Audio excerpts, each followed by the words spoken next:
Buenos días. Bueno, ya comencé la grabación, así que me alegra por lo menos saludarlos. Quiero ser consecuente. Muy buenos días, Gisela. Muy buenos días, Jonathan. Astrid, muy buenos días.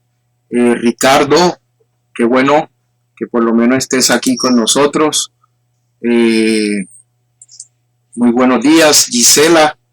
Gisela madruga conmigo, se conecta siempre 15 minutos antes. Senelvi, qué bueno que estés con nosotros. Creo que me gusta este estilo virtual porque así te tengo puntual y por lo menos asistiendo. Y hasta ahora somos 6 compañeros de 10. De todas maneras hay que iniciar. El tema que por lo menos nos corresponde el día de hoy tiene que ver precisamente con las exclusiones cuando se presenta una responsabilidad civil.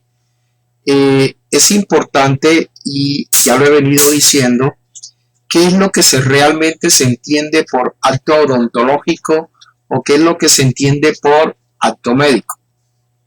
Desde ya es conveniente por lo menos recordar lo que la ley normativa, especialmente para los médicos, que es la ley 83, y para los odontólogos,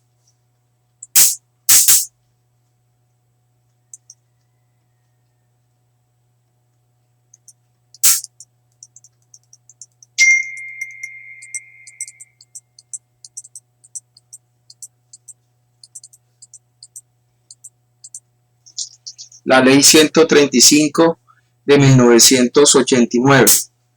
Es de por lo menos recordar, y creo que lo he venido diciendo durante mucho tiempo en clase, el acto médico no es más que un conjunto de acciones y en algunos casos un conjunto de omisiones que debe realizar el profesional de la medicina. En este caso va a ser el profesional de la odontología, y que efectivamente este profesional va de manera directa o de manera indirecta, por lo menos, a expresar dentro de su conocimiento, es decir, su les artis, y que de manera altruista prestará los servicios respectivos de la medicina. Este concepto, por lo menos que nos trae la ley, aparentemente trae 4, por lo menos, características o elementos. La primera, que debe ser un conjunto de acciones y omisiones. ¿Qué se entiende por conjunto de acciones y omisiones? Es la actividad que despliega el paciente, el médico o el odontólogo frente al paciente, y que comienza desde el mismo instante en el estudio inicial externo que realiza el médico o el odontólogo, y que ustedes conocen con el nombre de la anamnesis. A partir de esa anamnesis, ustedes observarán, por lo menos el médico, si verdaderamente con ese análisis externo puede inmediatamente generar un diagnóstico. Pero puede suceder de que no identifique el diagnóstico inmediatamente. Necesite de algunos exámenes paraclínicos para determinar cuál sería el verdadero diagnóstico que puede recaer sobre ese paciente. Creo que ustedes de igual manera también lo hacen cuando hacen una revisión externa muy general, y una vez se realice esa revisión externa, recomiendan realizar unas placas.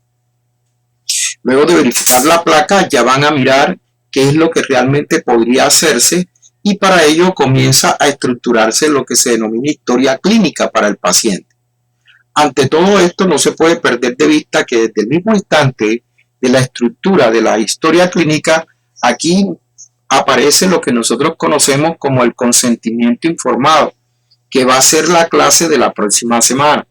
Es la clase donde quiero que por lo menos desde ya los exhorto a que comiencen a investigar para que en la próxima semana nos identifiquemos propiamente exclusivamente en lo que es el consentimiento informado. Me voy a atrever aquí. Busqué inmediatamente la ley 135 de 1989 porque no la tengo.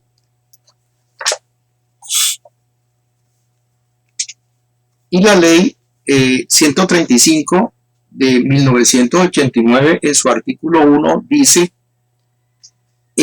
se entiende por ejercicio de la ontología la utilización de medios y conocimientos para el examen, diagnóstico, pronósticos con criterios de prevención, tratamiento de las enfermedades, malformaciones, traumatismos, las secuelas de los mismos a nivel de los dientes, maxilares y demás tejidos que constituyen el sistema estomatognático. De igual manera, también en esa misma normatividad, en el artículo 5, dice: el odontólogo debe de informar al paciente de los riesgos, incertidumbres y demás circunstancias que puedan comprometer un buen resultado del tratamiento. Como pueden observar, desde ese primer instante se comienza a mirar por lo menos lo que se entiende que es el acto odontológico. Y por eso, nuevamente repito lo que les he venido diciendo, es el conjunto de acciones u omisiones que realiza el profesional de la odontología con su conocimiento de su les artis y con el sentido que debe ser altruista. Así lo dice por lo menos el criterio del juramento hipocrático que le hacen jurar a los profesionales de la salud. Ante esta situación, tratemos de advertir. Inicialmente, el primer punto es conjunto de acciones. ¿Qué es este conjunto de acciones y omisiones? Pues desde el mismo instante en que el galeno, en que el médico, el odontólogo, el enfermero, el pediatra, cualquiera de la ciencia médica, se coloca frente al respectivo paciente, inmediatamente en él va a haber una posición de garante, porque realmente él es el que tiene el conocimiento y de manera directa va a exhortar el estudio en un ser humano sobre lo que realmente tiene. Entonces, a partir de allí que existe una posición de garante, y entiéndase por posición de garante una actitud que adquiere una persona en un momento dado al momento de estar frente a una persona que requiere de un servicio o requiere de una ayuda. Recuerdo algunos apartes que creo que al comienzo del semestre les decía. ¿Qué es una posición de garante? Pues la posición de garante es la que nosotros podemos ver de manera contractual cuando observamos en un contrato de transporte. Cuando yo tomo un taxi, por favor, lléveme hasta la María Auxiliadora, donde quedan las instalaciones de la Facultad de Odontología. En ese momento, por lo menos el taxista dice: sí señor, yo lo llevo. Desde el momento en que yo me introduzco en ese vehículo, yo no hago más nada sino esperar a que el señor me transporte sano y salvo hasta mi lugar de destino. Entonces, desde ese punto de vista, la persona, por lo menos en este caso el conductor, adquiere una posición de garante de proteger a esa persona que lleva al lado. Por eso era que yo les decía en alguna ocasión: ojo, cuando ustedes de una u otra manera o se montan como pasajero o se montan como amigo, o la persona viene y les da un respectivo chance. Ahí nos reímos un poco. ¿Por qué? Porque el solo hecho de uno transportar a una persona inmediatamente adquiere una posición de garante. Y si esa persona que estoy transportando, ya sea por un contrato o ya sea por una actividad gratuita de amistad, etcétera, desde ese mismo instante, gratuito o no, siempre va a haber la misma posición de garante. Y la persona se responsabiliza por llevar a la otra en el perfecto estado en que se montó. Pues por eso es que de una u otra manera esa es una actividad propia de la posición de garante que adquiere el galeno en ese conjunto de acciones y omisiones para tratar de identificar el concepto del diagnóstico frente al paciente. El segundo criterio que nosotros vamos a encontrar es el que aparece identificado como profesional de la odontología. No toda persona es identificada como profesional en la odontología o profesional en la medicina. Es indispensable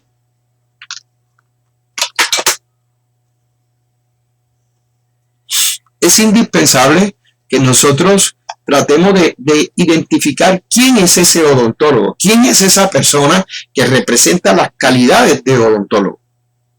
Para poder nosotros decir que ya es un profesional de la odontología, necesariamente debió haber cursado los respectivos semestres que requiere la institución para otorgarle el título como odontólogo. Debe haber realizado las prácticas, debe haber por lo menos cumplido con los requisitos exigidos por la respectiva universidad. Y una vez por lo menos esta persona haber adquirido el título, es cuando verdaderamente se va a llamar responsabilidad del odontólogo. Ahora bien, alguno de ustedes estará pensando y me estará por lo menos preguntando por dentro. Ajá, ¿qué pasa si yo en este momento, aquí donde generamos la práctica, ahí abajo donde tenemos el laboratorio, yo vengo como estudiante en mi práctica, genero un daño a un paciente? En ese orden, la responsabilidad que nace no es de ustedes como odontólogos. La responsabilidad va a nacer para la persona que los tiene a su cargo. En este caso va a ser su docente de práctica, su docente que de manera directa es el que debe estar al tanto de cada una de las diligencias de práctica que ustedes realizan. Ante esa situación, ustedes no responderán por responsabilidad odontológica, mientras que su vigilante, controlador, docente es el que debe tener esa circunstancia propia de vigilancia y control. Igual forma, podemos nosotros advertir que si en el evento ustedes terminan académicamente, pero les falta por lo menos adquirir el título, todavía no pueden por lo menos actuar en forma como odontólogo. Por eso es que esto es una situación que se convierte delicado. Y muchos de ustedes han sabido de casos de compañeros, el año pasado, por ejemplo, de un estudiante que ya en prácticas se conoció con un respectivo amigo y el amigo le dijo: oye, yo tengo mi consultorio, un consultorio clínico donde tengo ya 3 y 4 odontólogos trabajando para mí. ¿No te gustaría venir a trabajar acá? Y él le ha manifestado: sí, yo sí quisiera y me gustaría porque ahí genero mis prácticas. Pero, como era natural, si a él lo contratan, no lo pueden contratar como odontólogo, porque él solamente está en práctica. Y resulta que este joven tuvo una situación delicada e inmediatamente se vinieron y trataron de incluir a la universidad, circunstancia totalmente irrisoria porque eso no es así. Aquí quien tenía el cargo, la vigilancia y el control sobre ese estudiante ya no era la institución, porque él estaba realizando una actividad por fuera. Ahí entonces quien debe responder es la persona que lo contrató, porque a sabiendas de que todavía él no había adquirido la titulación como profesional que exige la ley 135 de 1989, en ese orden de idea, entiéndase, ese jefe o ese director de clínica debe responder. Eso en el momento para tenerlo bien claro. Si ustedes por lo menos manifiestan, ¿qué pasa con los dentistas? Pues los dentistas no son odontólogos. ¿Y qué pasan con los curadores de dientes? No son odontólogos. ¿Y qué pasan con esos laboratorios que se encargan de hacer los elementos, por lo menos como la respectiva prótesis o las respectivas modalidades de dientes para por lo menos, eso tampoco son odontólogos? Entonces ahí hay que hacer la aclaración cuando verdaderamente se presenta una situación de responsabilidad frente al odontólogo. De igual forma, nos vamos a encontrar, vea que hemos visto el primer requisito, acto odontológico, segundo requisito, que de una u otra manera nos genera que debe realizarlo el profesional, y ahora nos vamos al concepto de la les artis. O sea, no basta que se realice un acto médico, es necesario que ese acto médico debe ser realizado por un profesional de la odontología, y que además de haber sido realizado por un profesional de la odontología, este tiene que tener una les artis, es decir, un conocimiento. Muchos de ustedes en los ejemplos que me facilitaron ahorita en el segundo parcial, me dieron por lo menos claridad en determinar de que muchas veces uno no tiene la capacidad para realizar un determinado tratamiento, porque uno no ha hecho los estudios necesarios para realizarlo.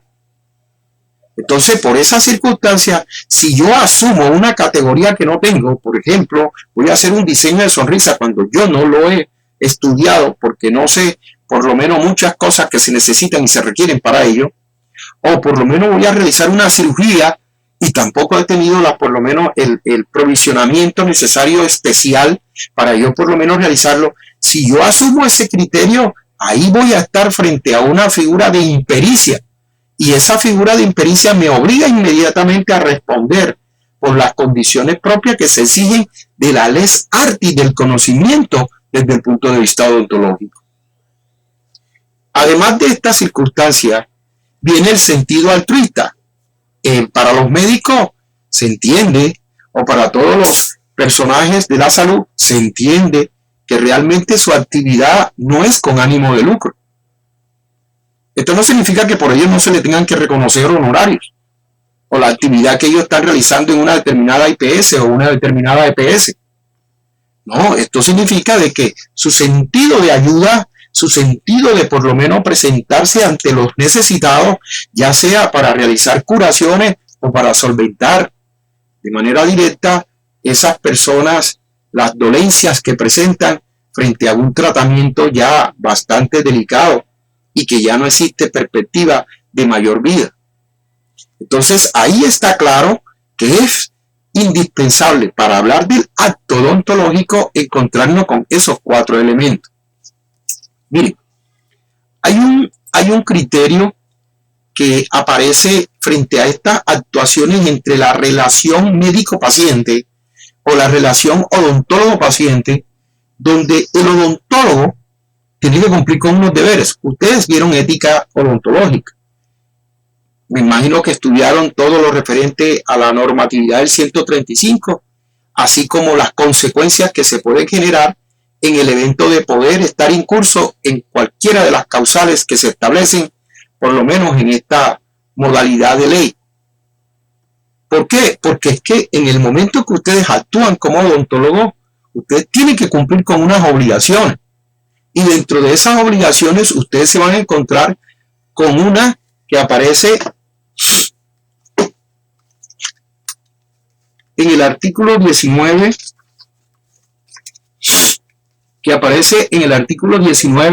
de la misma ley, que nos dice: el odontólogo no hará tratamiento, no intervendrá quirúrgicamente a menores de edad. Miren esto, por consulta que ustedes mismos, antes de la pandemia, me hacían en clase e inclusive por fuera de clase. El odontólogo no hará tratamiento, no intervendrá quirúrgicamente a menores de edad, a personas en estado de inconsciencia o intelectualmente no capaces, sin la prevista autorización de sus padres.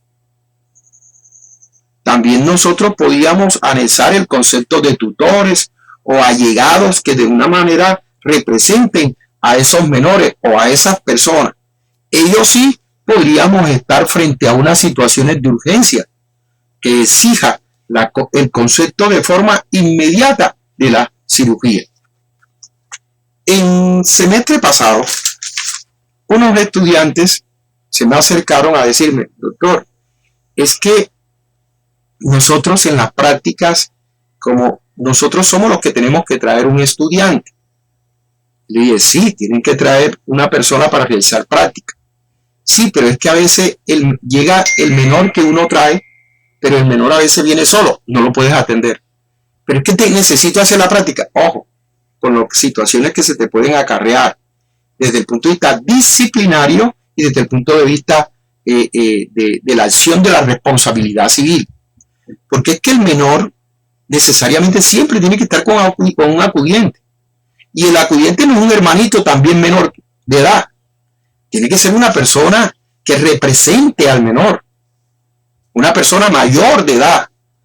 Ah, no, que vino el niño de 4 años con el amigo de la casa. Tampoco. Tiene que haber una persona que represente. ¿Y cómo determino yo eso? Lo determino con la cédula, con el registro civil. Esa es otra. Llegaban los estudiantes con sus respectivos pacientes y no sabían cuántos años tenían porque no tenían un registro civil. Porque la idea era salir de la práctica. Ojo, porque pueden sobrevenir situaciones propias disciplinarias. Miren, creo que les he repetido un caso que fue reciente, bueno, no reciente, fue del año pasado, de una señora que llegó a la Universidad de Cartagena en la Facultad de Odontología para realizarse un tratamiento propio de diseño de sonrisa. Y el docente que estaba en ese momento, aprovechando de que se le iba a pagar, porque era ahí en esa facultad se atiende tanto gratuitamente como también la persona que lo solicite desde el punto de vista de pago. En ese orden, el médico que estaba, o el odontólogo que estaba en turno, manifestó que sí, se hizo todo lo pertinente y se procedió a atender a la paciente. Para ello se asignó uno de los estudiantes que estaba en práctica. Como era natural, el estudiante de práctica realizó lo que realmente tenía que hacer dentro de la actividad que era lo normal. Pero miren la situación. La Universidad de Cartagena entró en paro. Eso fue a finales del 2018. La Universidad de Cartagena entró en paro. La señora verdaderamente fue, no está en paro, no la pueden atender. Mire, pero lo que ustedes me colocaron ya se me ha caído, que yo necesito mirar qué hay a hacer. No, no se puede. El estudiante se ha encontrado con la señora y le ha dicho de cuánto había pagado ya en la universidad. Y ella dijo, no, yo pagué solamente el 30%.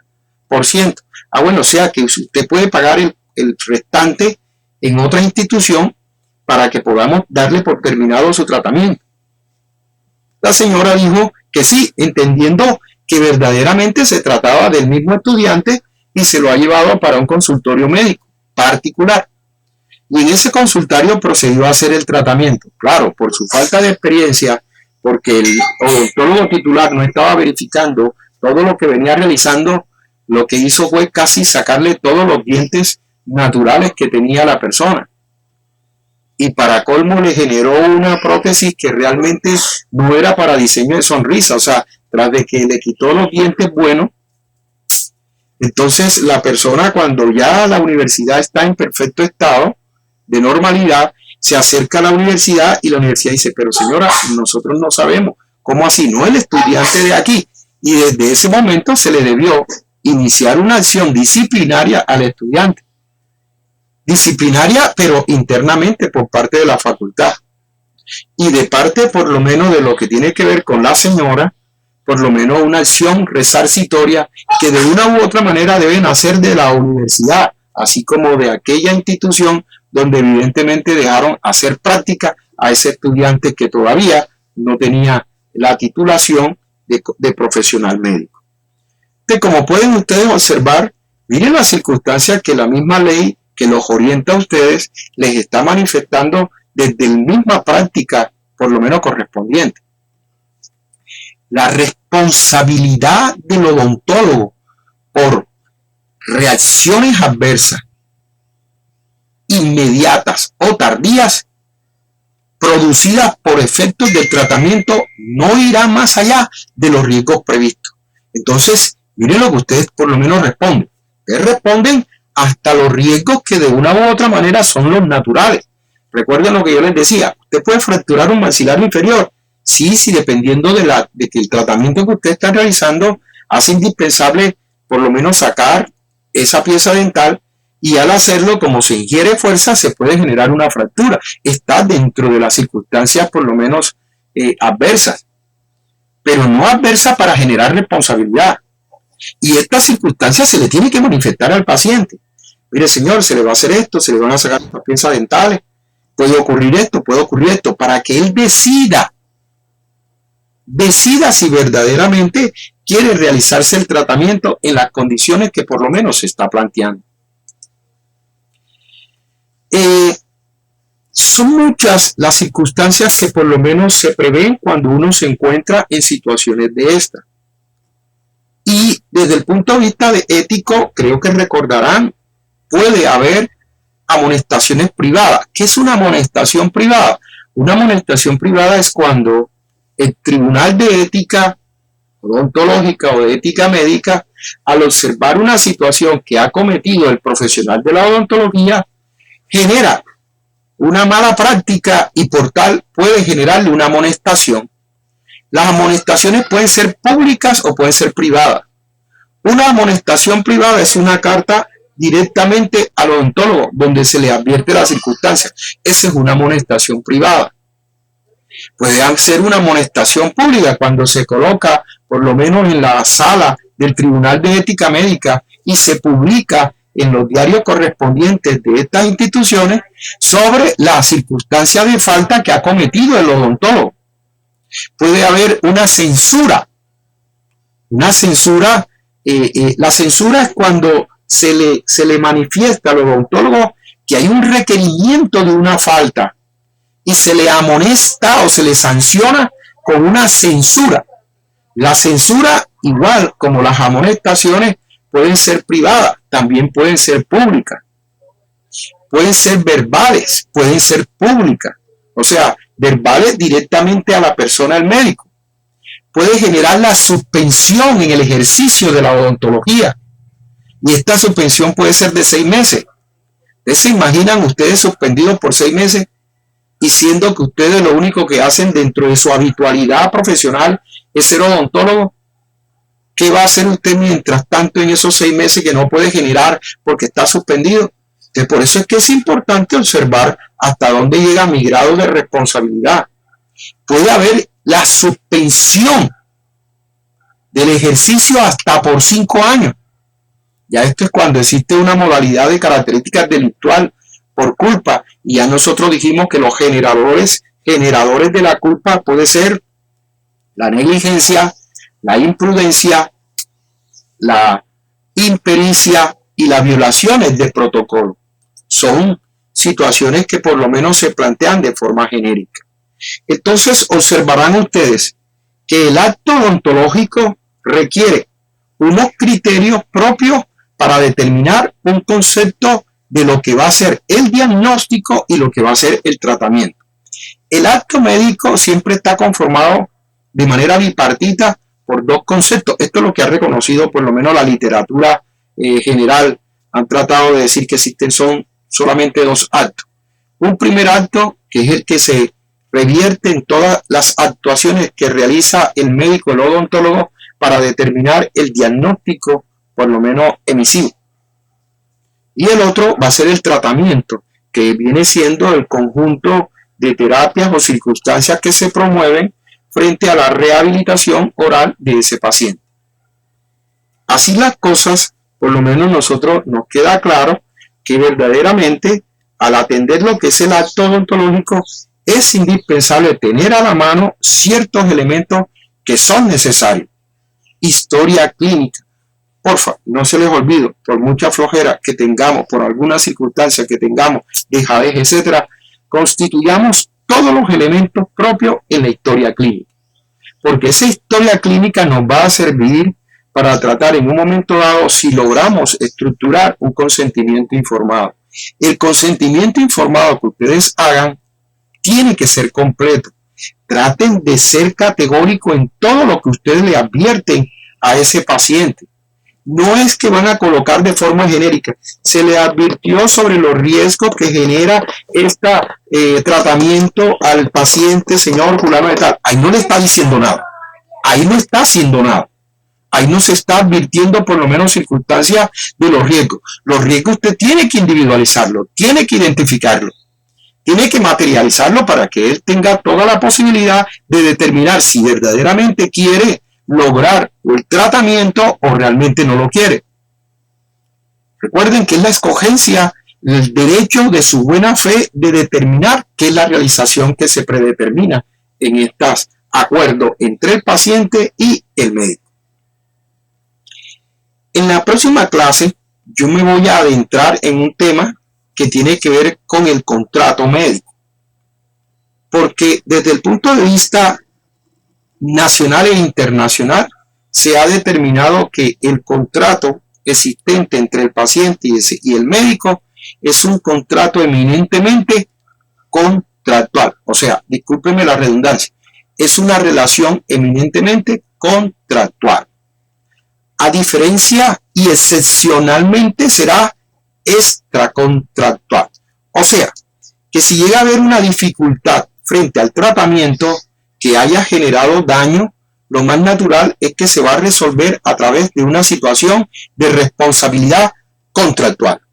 Mientras que si evidentemente por circunstancias muy excepcionales, paciente llega por lo menos inconsciente, entonces en ese orden de ideas se aplicará por lo menos de manera extracontractual. Ya nosotros en clase ya diferenciamos lo que es una responsabilidad contractual y lo que es una responsabilidad extracontractual.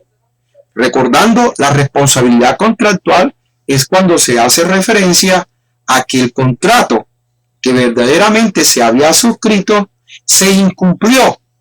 Es decir, se incumplió parcial o totalmente. O se cumplió, pero el cumplimiento fue tardío.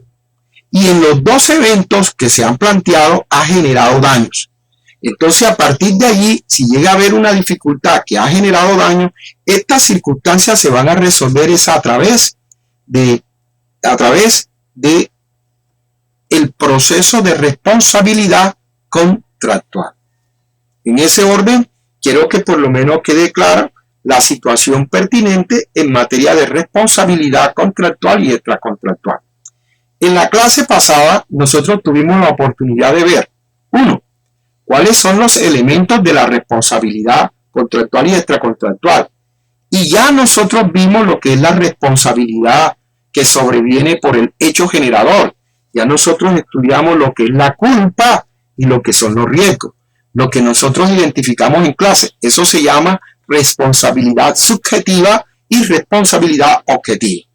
¿Cuándo existe responsabilidad subjetiva? Cuando tiene que ver con la culpa que puede sobrevenir por negligencia, imprudencia, impericia o violación de protocolo. En su defecto, también nos vamos a encontrar con la situación del riesgo como hecho generador. Y este hecho generador es lo que se conoce como responsabilidad objetiva. Porque entre mayor riesgo, mayor responsabilidad. Si usted, al realizar los exámenes médicos, verifica que es mejor no realizar el tratamiento por las consecuencias que puede generarle el paciente, supongamos en el evento de que el paciente sea hipertenso, supongamos que el paciente sufra de diabetes, usted tiene que inmediatamente determinar, ir un poco más allá frente a las circunstancias que se pueden generar frente a ese tratamiento y los riesgos que puede aumentar frente a las circunstancias mismas del tratamiento. Entonces, por eso se eventualiza, ya sea por concepto subjetivo, responsabilidad por culpa, o una responsabilidad objetiva, responsabilidad por riesgo. El otro elemento que estudiamos fue el hecho generador. Ya yo les he manifestado que en materia por lo menos de responsabilidad médica, el hecho generador son todos aquellos que han participado de manera directa y que como consecuencia han generado un daño. Puede suceder que los primeros que participaron no son responsables, pero si el hecho sobreviene de los primeros responsables, todos los que entren en cadena serán solidarios, es decir, responderán por el daño que se haya generado. Es así que nosotros comenzamos a determinar que el nexo causal es lo que estudia la causa, es decir, el hecho que ha generado el daño, y el efecto, causa-efecto. ¿Qué fue lo que le generó la fractura al maxilar inferior? Inmediatamente usted dice, fue la fuerza que se generó en la extracción de la pieza dental. Y eso generó la fractura. Entonces, eso está dentro de los riesgos que eventualmente se le hayan presentado al paciente. Sí estuvo dentro de ellos porque eso es constitutivo de un evento. La fuerza que se ejercita para desprender la pieza de la base, por lo menos, del sistema óseo. Ante esas circunstancias se pueden presentar esos eventos. Entonces ahí queda claro y queda por lo menos identificado todas estas situaciones que vamos a tratar en la próxima clase cuando veamos lo que es ese consentimiento informado.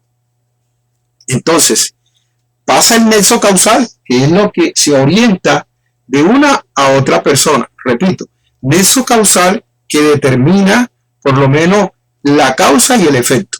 En clase decíamos que el nexo causal se está identificado como una causalidad adecuada, es decir, la causa más próxima que genera el daño. Y también vimos un nexo de causalidad que es de imputación, es decir, cuando se generan por criterios objetivos.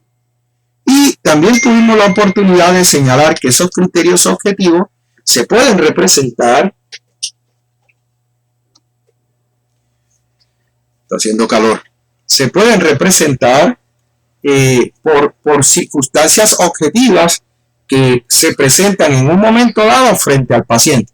Creo que les había advertido, dentro de esas circunstancias objetivas, la asunción al propio riesgo, es decir, cuando la persona asume el riesgo de los daños que se le pueden generar.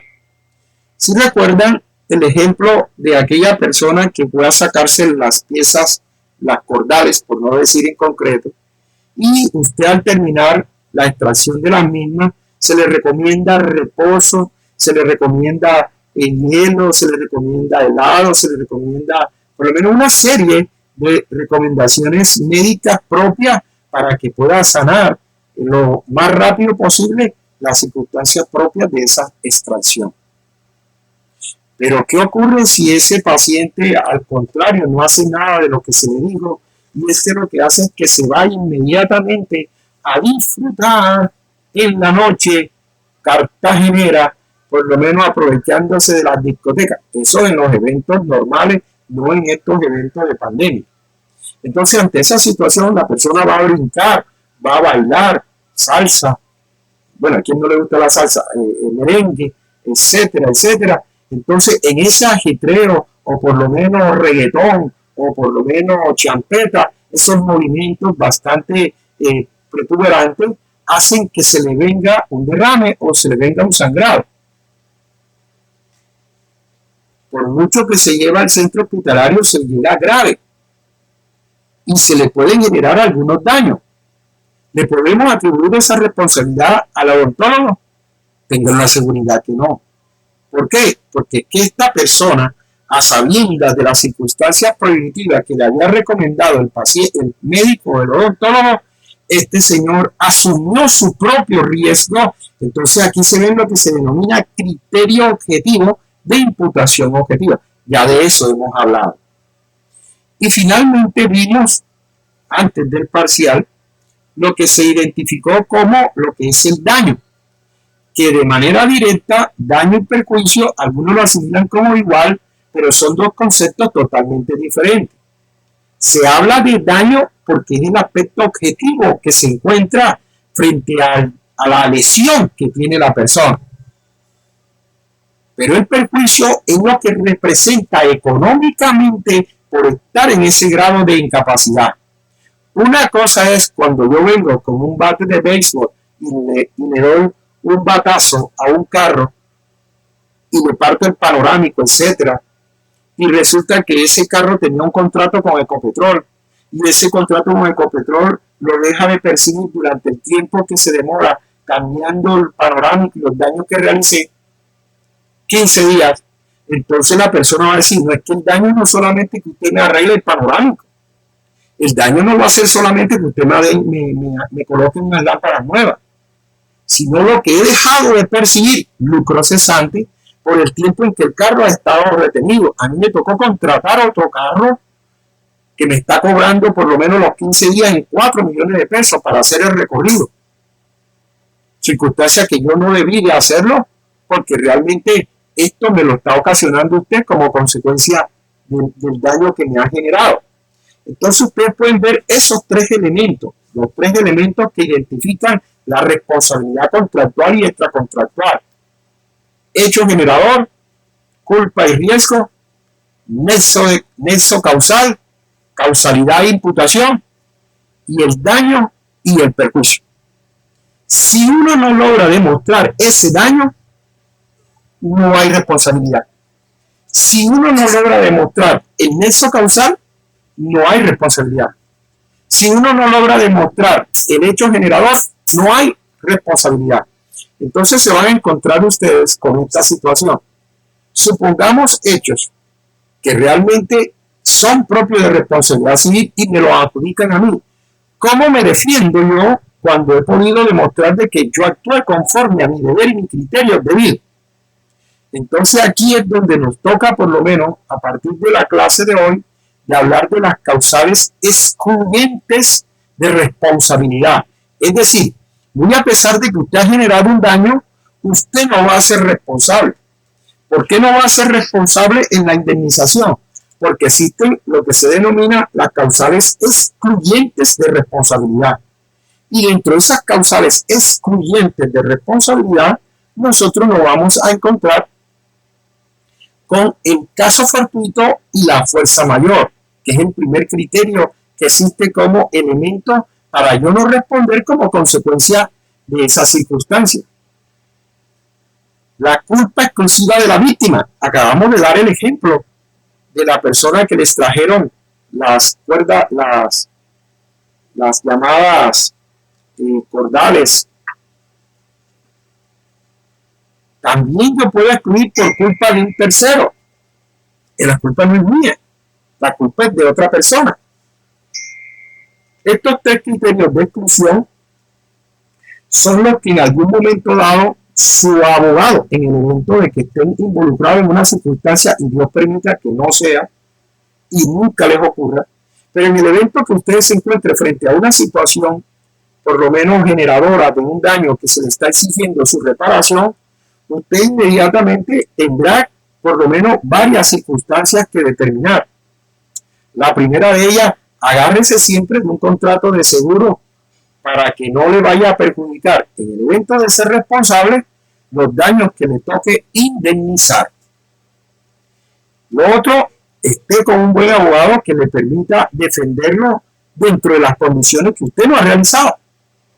O sea, que pueda demostrar que evidentemente existe un caso fortuito, una fuerza mayor, o que evidentemente existe culpa exclusiva de la víctima, o que evidentemente existe la culpa de un tercero.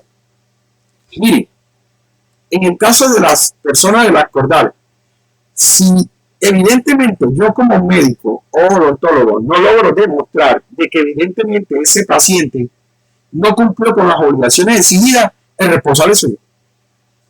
¿Pero por qué? Porque es que yo soy el que tengo que probar. Y en esto, una de las clases ya finales de nuestro semestre se llama la carga de la prueba. O sea, ¿cómo se prueba en materia de responsabilidad civil? ¿Cómo logramos nosotros darle lo primero que me va a decir a mí el abogado, el odontólogo le va a decir, señor odontólogo, usted tiene la historia clínica? Sí, señor, ese es mi elemento probatorio. Usted tiene los certificados, usted tiene los análisis de los tratamientos, usted tiene el resumen, o sea, uno tiene por lo menos la salvaguarda porque el médico, el abogado va a ser la persona que los va a defender a ustedes frente a la situación.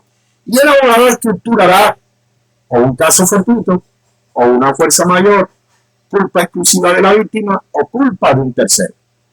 Hablemos inicialmente, por el tiempo, de lo que es el caso fortuito y la fuerza mayor. Cuando se habla de fuerza mayor, se hace referencia a hechos que sobrevienen de la naturaleza. Voy a permitirme aquí un momentico en buscar en internet.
Bueno, encontré un capítulo de...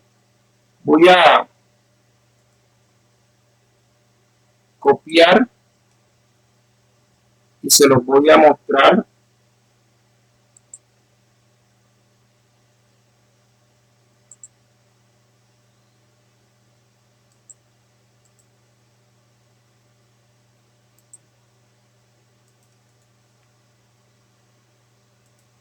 En ese link ustedes pueden por lo menos encontrar el tema que les voy a colocar inmediatamente en pantalla.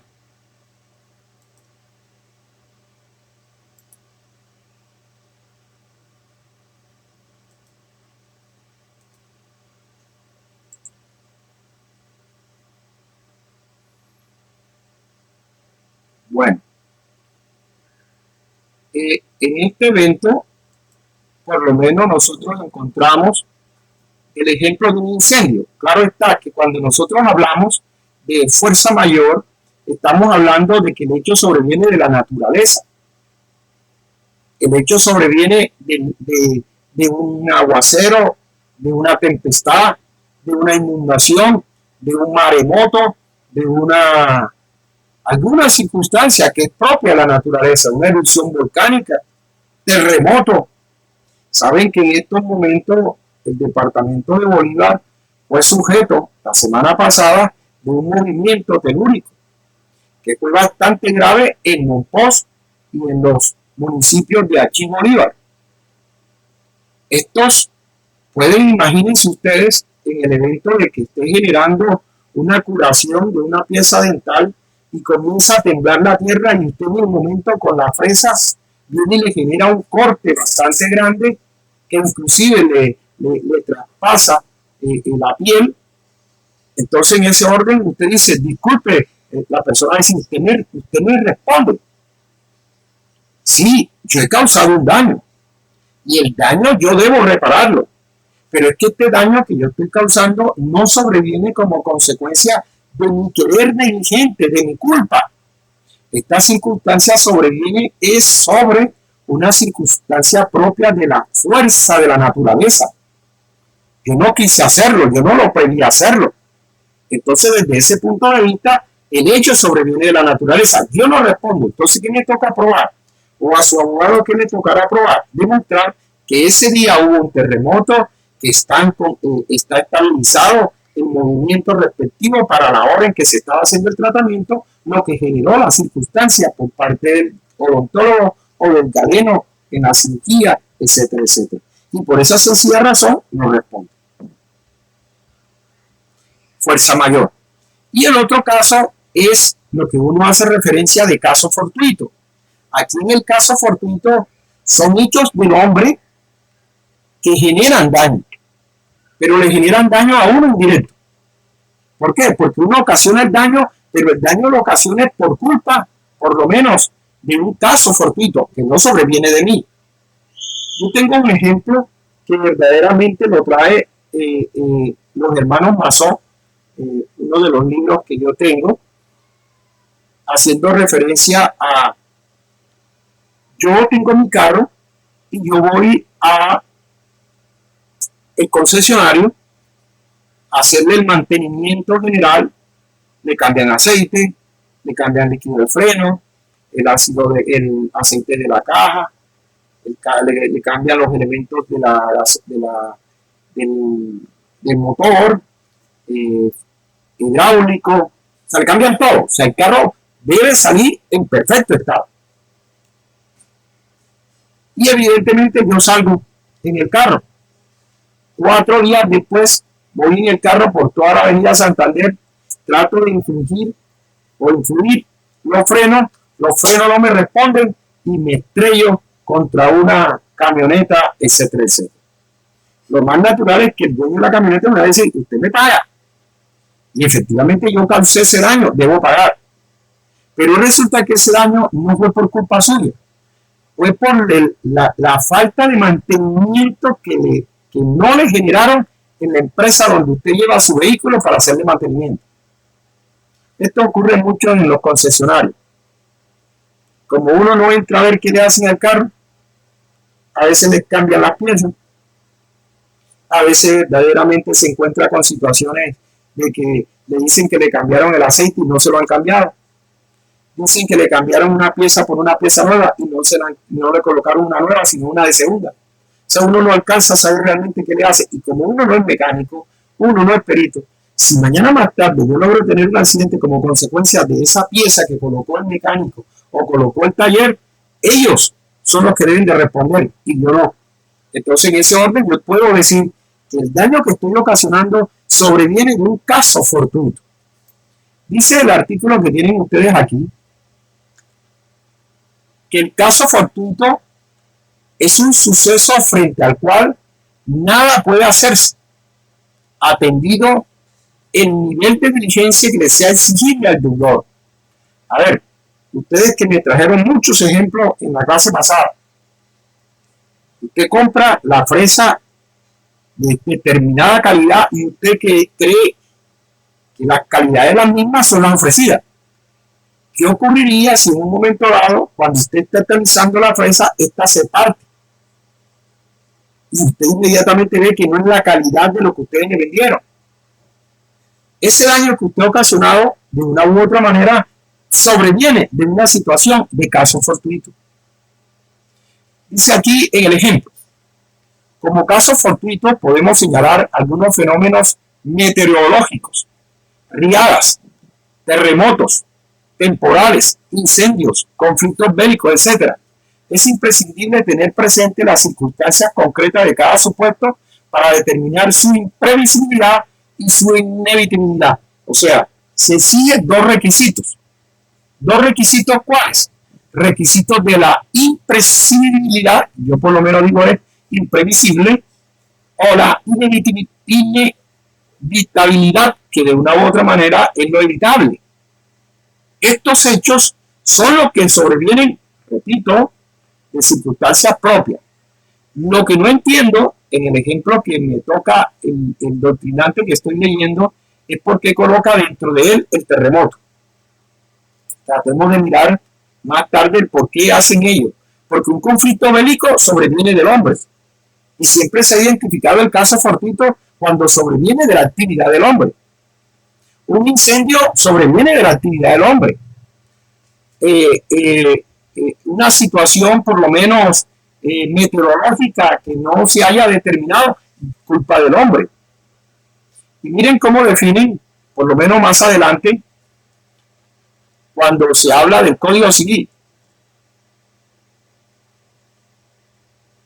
La fuerza mayor. No tiene carácter de fuerza mayor aquel acontecimiento previsible, aunque no deseado, que es adverso a los intereses del deudor, por ejemplo, una subida de extraordinaria del dinero o de los carburantes o la reducción de la cuota del producido ordenada por la Unión Europea. Esperen un momento, este es un error. Discúlpenme, la página que le estoy colocando tiene errores.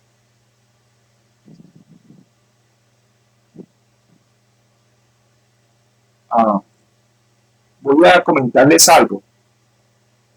Hagan nulidad de lo que acabo de exponerles a ustedes.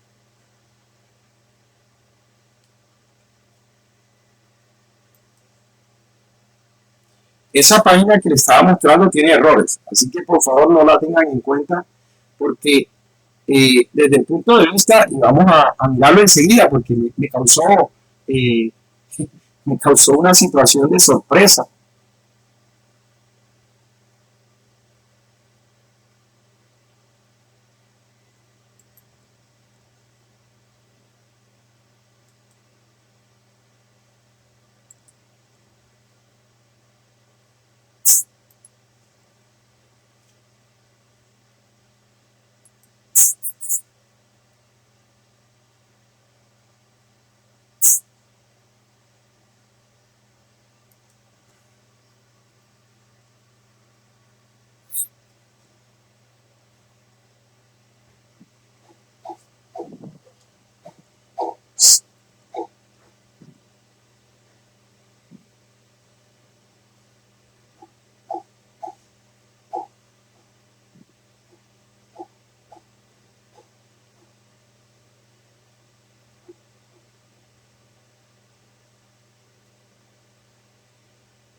Bueno, este sí está claro porque sobreviene del alto tribunal de nuestra corte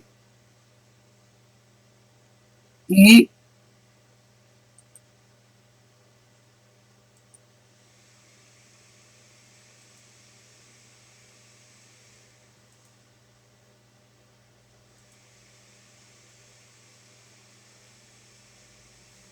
aparece aquí en la referencia del diccionario jurídico de fuerza mayor y caso fortuito. Y aparece el concepto de la misma Corte Suprema de Justicia en sentencia del magistrado ponente Alberto Ospina Botero, y que en cuanto al tema expresa, voy a permitir leerlo. Se ha entendido que la institución del caso fortuito de fuerza mayor es originaria del derecho romano, en donde, para explicarla, se hizo referencia a las inundaciones, las incursiones de enemigos, los incendios, el terremoto, el rayo, el huracán, etc. Más concretamente entendieron los romanos por caso fortuito todo suceso que la mente humana no puede prever, a lo que previsto no se puede resistir. Tales son las inundaciones, las incursiones de enemigos, los incendios. Esta parte está en latín. También desde tiempos inmemoriales se viene contravirtiendo la distinción, o por el contrario, la equivalencia o sinónimo de los conceptos de caso fortuito y fuerza mayor. Quienes se han ubicado en primera posición han acudido para destacar la diferencia a varios criterios. Así, a la causa del acontecimiento, o sea, el caso fortuito concierne a hechos prevenientes del hombre. En cambio, la fuerza mayor toca con los hechos producidos por la naturaleza. ¿Se recuerdan lo que les había manifestado? B, a la conducta de la gente, esto es, al paso que el caso fortuito es la importancia relativa para superar el hecho. La fuerza mayor es la imposibilidad absoluta. C, a la importancia del acontecimiento, vale decir que los hechos más destacados y significativos constituyen caso de fuerza mayor y en los menos importantes, caso fortuito.